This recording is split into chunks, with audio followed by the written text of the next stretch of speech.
brought to you by MDH Masala. স্বাস্থ্য আর nutrition পাবে, শরীরও স্ট্রং হবে, অল্প খেলেই পেট ভরে, ডাইজেশন ঠিক রাখে। MDH সোয়াটিন, আসল প্রোটিন। MDH। নমস্কার, দেখছেন জি24 ঘন্টা আর 3:03 খবর নিয়ে আপনাদের সঙ্গে রয়েছে আমি সৈকত। আর আমি যে খবরের দিকে নজর রাখবো তা হচ্ছে আদালতে চরম ভৎসনার মুখে অভিষেক বন্দ্যোপাধ্যায়, একেবারে ধমক দেওয়া হলো। কিন্তু কেন, কোন মামলাতে ধমক খেলেন জানাবো। নিউজরুম থেকে আমি শুক্লা রয়েছে আপনাদের সঙ্গে এবং আমি জানাবো তৃণমূল কংগ্রেসের যে তহবিল ব্যাংক অ্যাকাউন্ট, এখনো পর্যন্ত লেটেস্ট খবর কি, কতগুলো অ্যাকাউন্ট ফ্রিজ করা হলো, আপডেট কি জানাবো। আর আমি সব্যসাচী, এরপর যে খবরে চোখ রাখবো, আবারও একটা কলেজ, আবারও ইউনিয়ন রুম, আবারও ইউনিয়ন রুমের মধ্যে থেকে মদের বোতল, কন্ডোম।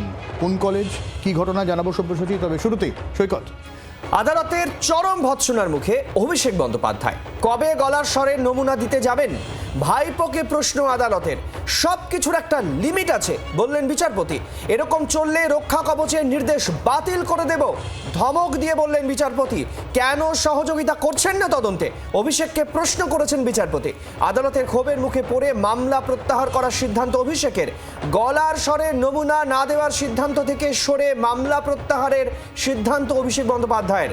গলার স্বরের নমুনা অন্য মামলায় ব্যবহার না করার আবেদন জানানো হয়েছে অভিষেকের আইনজীবীর তরফে। কেন ভয় পাচ্ছেন ভাইপো বন্দ্যোপাধ্যায়? মামলাটি যখন কোর্টে যাবে তখন তার উদ্দেশ্যে পাথর বা কোনো কিছুই ছোড়া যাবে না, সেটা পুলিশকে নিশ্চিত করতে হবে, এমনটাই নির্দেশ আদালতের। আর এই প্রসঙ্গে আমরা কথা বলেছিলাম তাপস রায়ের সঙ্গে, তিনি কি বলেছেন শুনুন।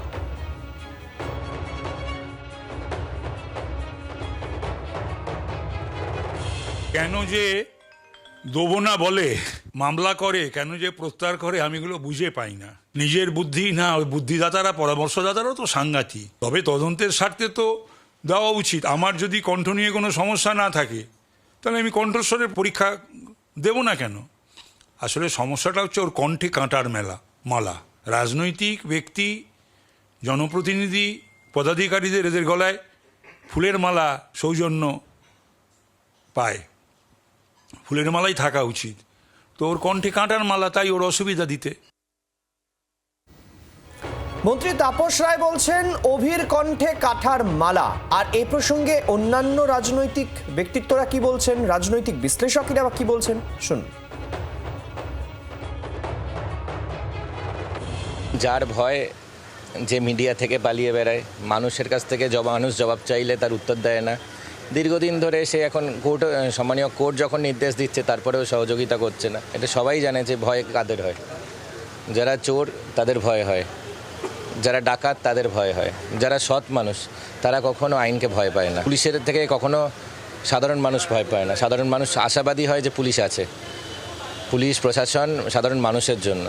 সেখানে যিনি ভয় পাচ্ছেন বুঝতে হবে তার মন কোন দিকে আছে।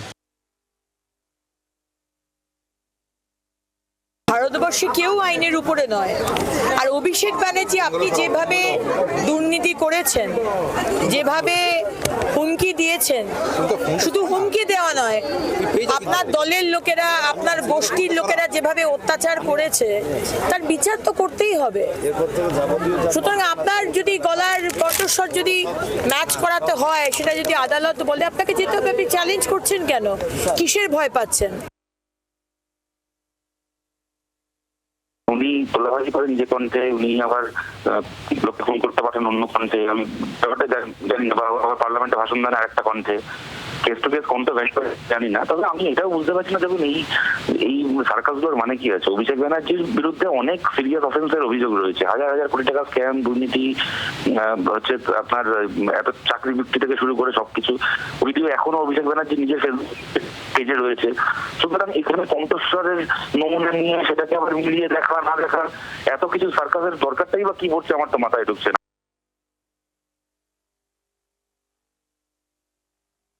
সিআইডি দপ্তর থেকে 179(1) মানে যেটা হচ্ছে উইটনেস হিসেবে, সাক্ষী হিসেবে আমাকে আগামীকাল ডাকা হয়েছে। আমি অবশ্যই যাব, অবশ্যই কোঅপারেট করব।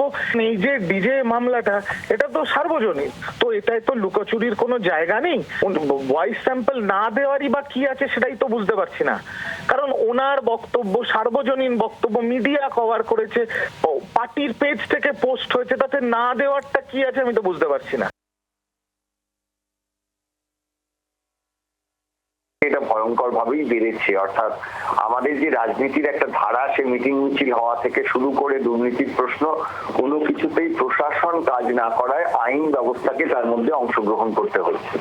এবার আইন ব্যবস্থার যে ধরনের ব্যবস্থাপনা আমাদের দেশে আগে ছিল, সেখানে পরিবর্তন কি হচ্ছে, এখন টেকনোলজি বা এই তথ্য প্রযুক্তির বিরাট উন্নতির ফলে বিভিন্ন ধরনের ভয়েস স্যাম্পল, ছবি, এই জিনিসগুলো যেমন একদিকে সেগুলো বিশ্লেষণ করা যায়, অন্যদিকে তার মধ্যে প্রচুর ভুল ঢুকিয়ে দেয়া বা যাকে আমরা ফেক বলি, সেগুলোও আসতে পারে।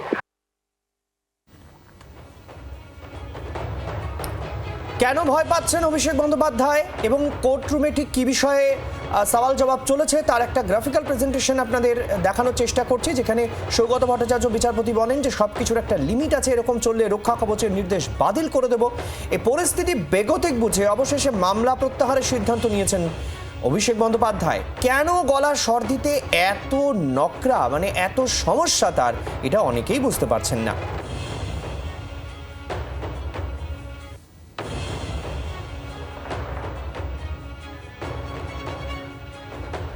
শুক্লা, তৃণমূলের অ্যাকাউন্টে শনির দশা লেগেছে।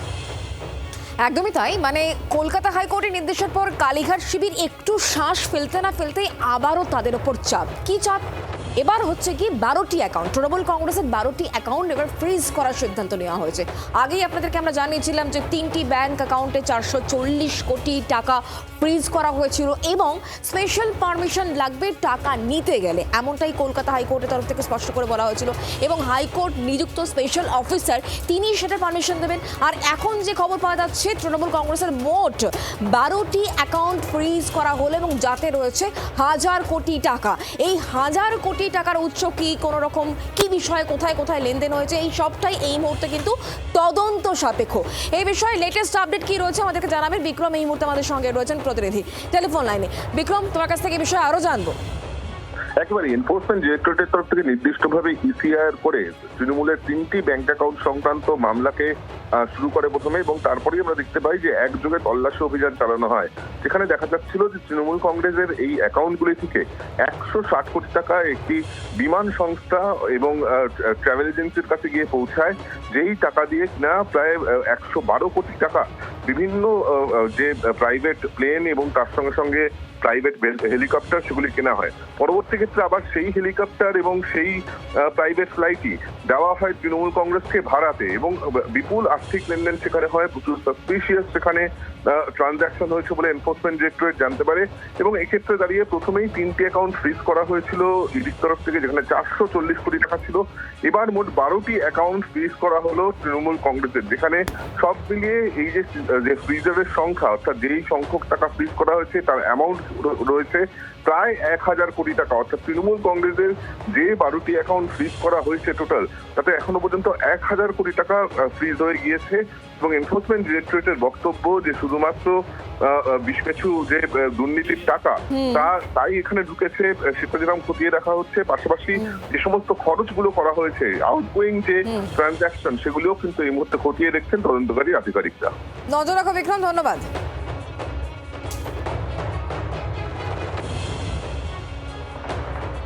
আর এই সব কিছু দেখার পর তৃণমূল কংগ্রেসের আমলে কলেজগুলোতে কি চলতো তা নিয়ে প্রশ্ন উঠছে, কারণ যে ছবি আবার সামনে আসছে তা তো ভাবাচ্ছে। সব্যসাচী, একদমই শুক্লা, সুরেন্দ্রনাথ কলেজের কথা আমরা জেনেছিলাম, এবার কলকাতার আর এক কলেজ, নিউ ব্যারাকপুরের এপিসি কলেজ, তার ইউনিয়ন রুম, সেখান থেকে উদ্ধার হলো মদের বোতল, কন্ডোম। কলেজের ইউনিয়ন রুম নাকি ফুর্তির আখড়া, প্রত্যেকটা ইউনিয়ন রুমে কি চলতো তৃণমূল কংগ্রেসের আমলে, তা নিয়ে কিন্তু প্রশ্ন উঠছে। এবং কলেজে কলেজে এই ধরনের বিষয়গুলো পাওয়া অত্যন্ত অস্বস্তিকর। এবং আগে থেকে বিরোধীদের তরফ থেকে যে অভিযোগ করা হয়েছিল, বামেদের তরফ থেকে একাধিক অভিযোগ তোলা হয়েছিল এবং বিজেপির তরফ থেকে সেই সময় অভিযোগ করা হয়েছিল, যা সেগুলো কি তার মানে সত্যি? এই ছবি আমাদের কাছে সামনে আসছে। এখনো পর্যন্ত এপিসি কলেজের সেই ছবি আমরা দেখাচ্ছি। সৌমেন রয়েছেন আমাদের সঙ্গে, সৌমেনের কাছ থেকে আপডেট নেবো। সৌমেন, দেখো একদমই তাই, যেমন আমরা দেখেছিলাম কলকাতার সুরেন্দ্রনাথ কলেজ এবং তারপরে বিভিন্ন কলেজ, সেখান থেকে কোথাও মদের বোতল, কোথাও কন্ডোমের প্যাকেট এবং তারপর কোথাও রীতিমতো কিন্তু বেড থেকে ধরে বালিশ বিছানা থেকে ধরে সবকিছু ছিল। এবং এর সাথে কিন্তু নবসংযোজন নিউ ব্যারাকপুর এপিসি কলেজ, এবং সেখানে কিন্তু আজকে ইউনিয়ন অফিসের ভেতর থেকে কিন্তু মদের বোতল সহ কন্ডোম বিভিন্ন রকম জিনিসপত্র সেগুলো কিন্তু ইউনিয়নের অফিসের রুমের ভেতর থেকে উদ্ধার হয়েছে। এবং বারংবার বিভিন্ন সময় কিন্তু যেমনটা দেখা গেছে যে তৎকালীন শাসক দল যারা ছিল তাদের যে নেতৃত্ব দিত যে সকল ছাত্র নেতারা ছিল, তারাই কিন্তু এই ইউনিয়ন অফিসের মধ্যে কিন্তু এইভাবে রাজত্ব চালিয়েছে বলে এরকমটাই কিন্তু সবাই অভিযোগ করছে। এবং ইতিমধ্যেই কিন্তু আজকে নিউ ব্যারাকপুরের এপিসি কলেজ থেকে উদ্ধার হওয়ার ঘটনার পর থেকে কিন্তু রীতিমতো শোরগোল ছড়িয়ে পড়েছে। অনেক ধন্যবাদ সৌমেন তোমাকে। এবারে সরাসরি যাই কলেজে ঢুমারি, মনোজ রয়েছেন আমাদের সঙ্গে। মনোজ,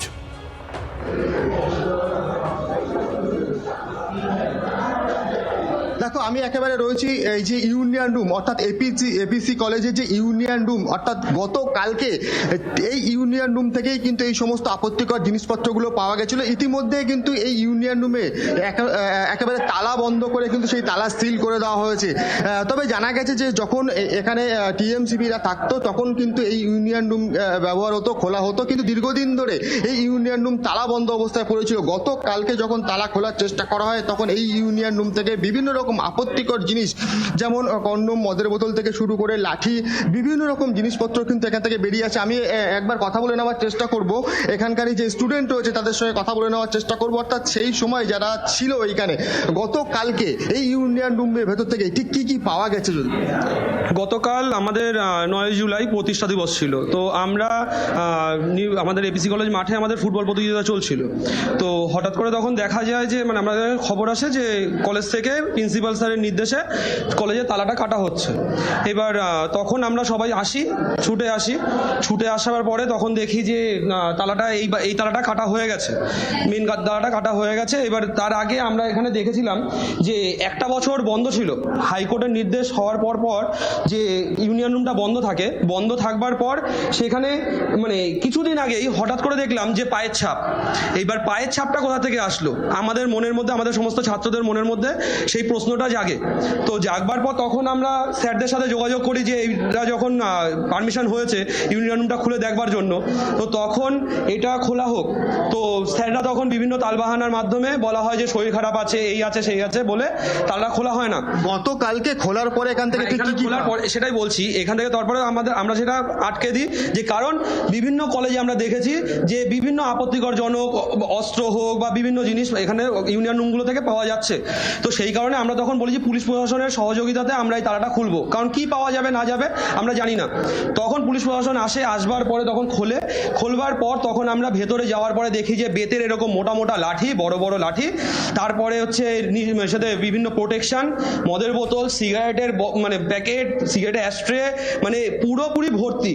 আর এ ভেতরে আমাদের সমস্ত ছাত্ররা জানতো যে ভেতরে একটা ল্যাপটপ ছিল, যেই ল্যাপটপের মধ্যে বিভিন্ন রকমের তথ্য তাদের কাছে সংগ্রহ করা থাকতো।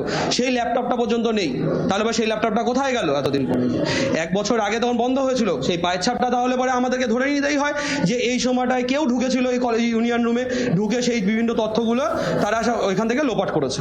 একেবারেই আমি তোমাকে আরো একবার দেখানোর চেষ্টা করব এই সেই ইউনিয়ন রুম যেটা কিন্তু এখনো পর্যন্ত তালা বন্ধ অবস্থায় রয়েছে এবং সেই তালা কিন্তু সিল করে দেওয়া রয়েছে। আর এই ইউনিয়ন রুমের ভেতরে একবার দেখানোর চেষ্টা করব, এই যে কাচের দরজাটা দেখা যাচ্ছে, সেই কাচের দরজার ভেতরেই কিন্তু এই সমস্ত আপত্তিকর জিনিসপত্র পাওয়া গেছে এবং এই ঘরের মধ্যে থেকেই কিন্তু অনেক কিছু উদ্ধার হয়েছে বলে জানা গেছে। গতকালকে এই ঘটনার পরে যথেষ্ট চাঞ্চল্য ছড়ায় এলাকায় এবং নিউ ব্যারাকপুর থানার পুলিশ এসে কিন্তু গোটা ঘটনা তদন্ত করে দেখছে এবং তারপরে তালা সিল করে দেওয়া হয়। এবং মনে থাকবে যে কয়েকদিন আগে সুরেন্দ্রনাথ কলেজ, সেই সুরেন্দ্রনাথ কলেজেও কিন্তু একই ছবি আমরা দেখেছিলাম, যেখানে অদ্ভুত জিনিস পাওয়া যাচ্ছিল ইউনিয়ন রুম থেকে। এবং কমন জিনিস দেখবেন ওই লাঠি, বাঁশ, পেটানোর জিনিসপত্র, এটা মোটামুটি সে তৃণমূলের পার্টি অফিস হোক, কাউন্সিলরের অফিস হোক বা কলেজের ইউনিয়ন রুম, এগুলো মোটামুটি কতগুলো কমন জিনিস আপাতত মোটামুটি জায়গায় জায়গায় পাওয়া যাচ্ছে। আর যে ছবি দেখাচ্ছি ওটাও এখন কমন হয়ে গিয়েছে কলেজের ইউনিয়ন রুমগুলোতে।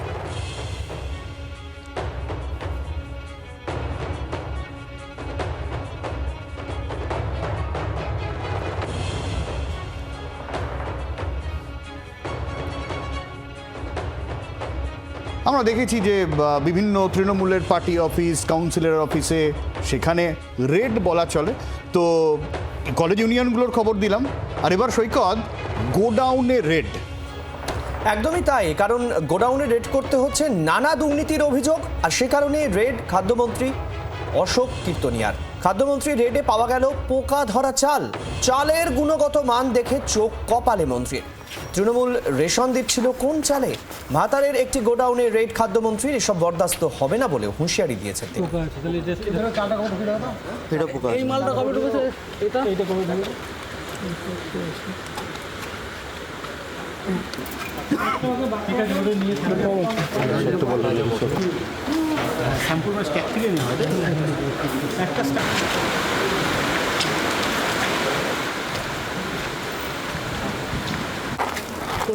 মৌমিতা চক্রবর্তী আমাদের প্রতিনিধি রয়েছেন টেলিফোন লাইনে। মৌমিতা, আমরা দেখতে পাচ্ছি একের পর এক গোডাউনে গত কয়েক দিন ধরে তিনি রেড করছেন, আর এবার পোকা ধরা চাল, একেবারে হুঁশিয়ারি দিলেন এসব চলবে না।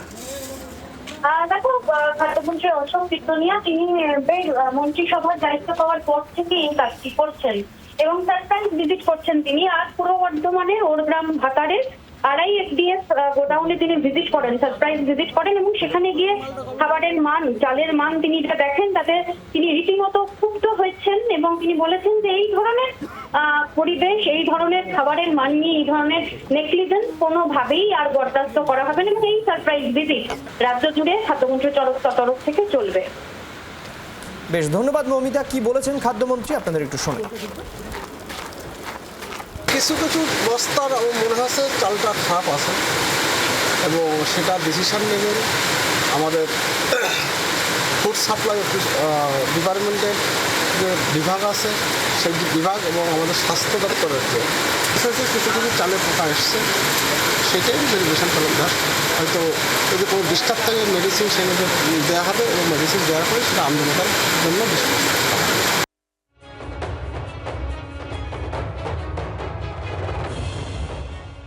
দারুণ বিশুদ্ধ প্রাকৃতিক হলুদ, লঙ্কা, ধনে। না, লঙ্কা, ধনে, হলুদ, MDH।